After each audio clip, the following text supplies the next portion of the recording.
ছাত্ররা যে গায়ের ঘাম অমানসিক কষ্ট করে যে অর্থটা তারা পাঠাচ্ছে দেশে, সেই অর্থের সিংহভাগ ভারতীয়রা নিয়ে চলে যাচ্ছে। এটার বিচার কে করবে? এটার বিচার করতে হবে এই গভর্নমেন্ট। আমার পার্বত্য চট্টগ্রামে আবার আগুন জ্বালানোর চেষ্টা হচ্ছে।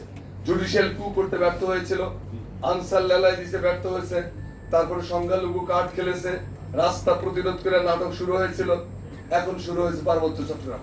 অর্থাৎ একটার পর একটা ঝামেলা আপনার ঘরে চাপাতেই থাকে। এটা প্রতিরোধের রাস্তা কি? প্রতিরোধের রাস্তার কার্যকর ব্যবস্থা গ্রহণ করে কি? সেটা যে কাজটা ফিদেল কাস্ট্রো কিউবাতে করেছিলেন, যে কাজটা মাও সেতুং করেছিলেন চীনে, যে কাজটা ইমাম খোমেনি করেছিলেন ইরানে, সেই ব্যবস্থাপনার মধ্যে যান।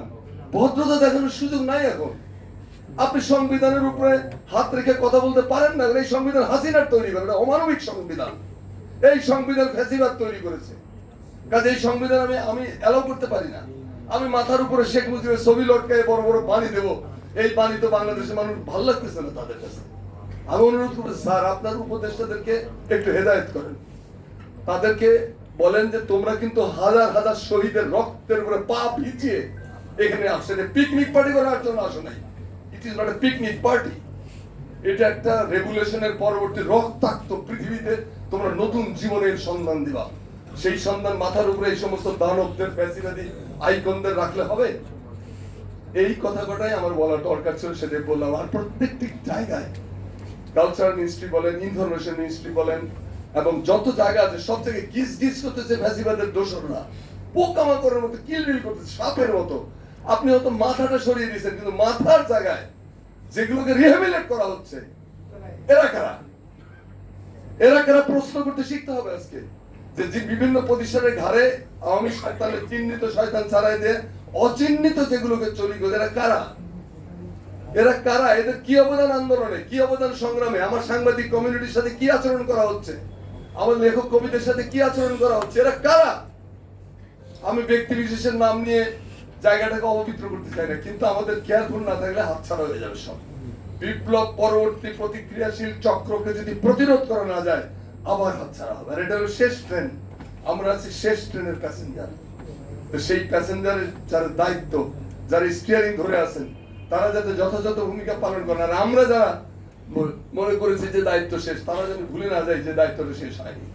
যতক্ষণ পর্যন্ত একটি নির্বাচনের মাধ্যমে সুষ্ঠু একটি গণতান্ত্রিক সরকার, গণমানুষের সরকার প্রতিষ্ঠিত না হবে, ততক্ষণ মতো রেস্ট নেওয়া যাবে না ভাই। মালয়েশিয়ার, আমি এই কথাটা বলি বক্তব্য শেষ করছি, মালয়েশিয়ার একজন হাই কমিশনার ছিলেন ঢাকায়, প্রায় এখন থেকে 30 বছর আগের কথা। আমি তাকে জিজ্ঞেস করছিলাম যে স্যার, আমাদের পরে স্বাধীনতা পেয়ে আজকে আপনারা এত উন্নতি করলেন আর আমরা আপনাদের রাস্তাঘাট ঝাড়ু দিই, এই আমাদের এই অবস্থার কারণ কি? তিনি বলছিলেন যে আল্লাহ রক্ষা করেছে যে মালয়েশিয়ার 3 দিকে ইন্ডিয়া নাই, বলে এটা আল্লাহর রহমত। আমাকে তো এটা মাথায় রেখে কথা বলতে হবে। ইন্ডিয়াকে তেল দিয়ে তোয়াজ করে কি করা যায়? নৃশংসভাবে মানুষ খুন করা যায়। দেশপ্রেমী হওয়া যায় না। দেশপ্রেমী হতে হলে ইন্ডিয়ার সাথে আমাদের কোনো বিরোধ নাই ভাই, তুই তোর জায়গায় ভালো থাক, তুমি তোমার জন্য ভালো থাকো, তোমার জন্য দোয়া করি, কিন্তু তুমি আমাদের বাড়িতে এসে ডিস্টার্ব করতেছো কেন? আমার বউ নিয়ে টানাটানি করো কেন? তোমার এই অধিকার তো আমি দেইনি। আমাকে আমার মতো থাকতে দাও, পিসফুল কোএক্সিস্টেন্স। তুমি তোমার মতো থাকো, আমি আমার শান্তিপূর্ণ সহাবস্থান। এইটা যখনই লঙ্ঘন করে তখন আমাদের কণ্ঠ রাজ করতে হবে।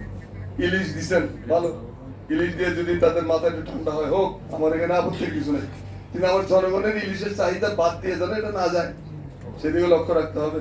আর আজকে মেজর হাফিজ, আমাদের বিএনপি স্থায়ী কমিটির সম্মানিত সদস্য, একটা কথা বলেছেন তার বক্তৃতায়। তিনি বলেছেন যে পিনাকি মুশফিক ফজল আনসারী কনক সরোয়ারকে উপদেষ্টা পরিষদ অবিলম্বে নেওয়া হোক, এটা উনি বলছেন। ওর কথাটা আমি রিপিট করতেছি, আমিও বলি যে নেওয়া হোক। অন্তপক্ষে কিছু আপন যাদেরকে নেওয়া হয়েছে তারা তো মঙ্গল গ্রহের থেকে এলিয়েন না, তারা তো বিশেষ কোনো গ্রহ নক্ষত্রের জিনিসপত্র না, তারা আমাদের মধ্যে রক্ত মাংসের মানুষ। তো তারা যদি উপদেষ্টা হইয়া চলতে পারে, তার মধ্যে 2-4 জন ভালো মানুষ গেলে যুক্ত হলে তাদের শক্তি দিতে পারবে। সেই শক্তিটার জন্য এরা তো পরীক্ষিত আগুনের নদী সাঁতরায় পার হয়ে আসছে তারা।